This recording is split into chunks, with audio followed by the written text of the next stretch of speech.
As fast as we saw some clouds move in, we're seeing those clouds clear from that little cool front that we saw making its way through the Fargo-Moorhead area. See the left-hand side of your screen is high pressure right back in. The wind shifting to the north, and of course some clouds lingering right along that cool front, but really impacts from this cool front minimal at best. We won't even notice really when it passes through, except for that wind shifting to the northerly direction. So right now in Fargo at Hector International Airport, that temperature, well, still warm, 87 degrees, but there's the wind shift. If you joined us on Valley News Live at 5:30, we had a calm wind when we were kind of in between the south and the north wind. Now we're seeing north-northwest winds at the airport. So cool front has made its way through, and north wind means cooler air coming in, drier air coming in.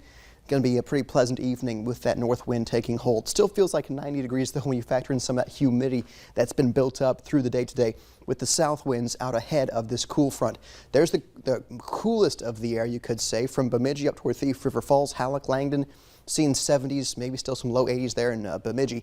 But the warmest air, of course, out ahead of the cool front is in those mid to upper 80s still at this hour. But the nice thing about that north wind is we'll start to channel some of that cooler and drier, less humid air up toward the north.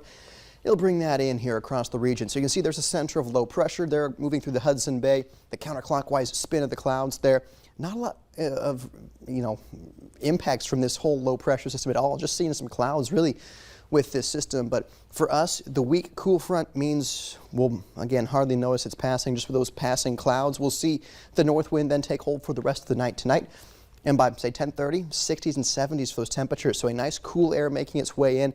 And I'm saying the window's open kind of night. May have a few clouds here or there still with that passing cool front, but by 7:30 a.m., 50s toward the north, 60s south, even some low 50s possible in some of the cooler spots in the Devil's Lake Basin by tomorrow morning. Then, as we head toward lunchtime, cool air remains, sunshine remains as well, as we're still under the influence of high pressure.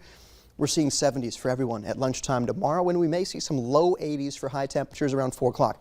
That is quite a bit cooler for those southern neighborhoods, by about 10 to 14 degrees cooler off toward the south than what we saw today. So that's good news. That north wind, that cooler air makes it all the way to the south, and some areas up toward the north stay in the low 70s for those high temperatures. A few high clouds make their way in around, say, the 10 o'clock, 11 o'clock hour, but not expecting those to hamper any of your Wednesday evening plans, and temperatures by 11 o'clock looking pretty pleasant as well. 60s for most everybody there by 11 o'clock tomorrow night. There's what things look like in Fargo. High pressure means plenty of sunshine.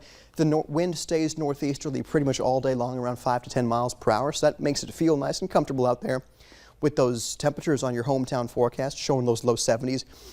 About all we'll squeeze out of that temperature department there toward the north, with a better chance of low to perhaps mid 80s in our South Dakota counties. Look at this beautiful photo of the day.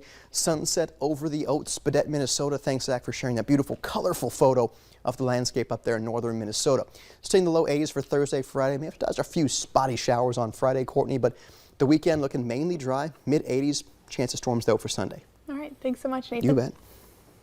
Up next on Valley News Live at 6:30, a big day for the diversion project aimed at protecting Fargo-Moorhead from major flooding.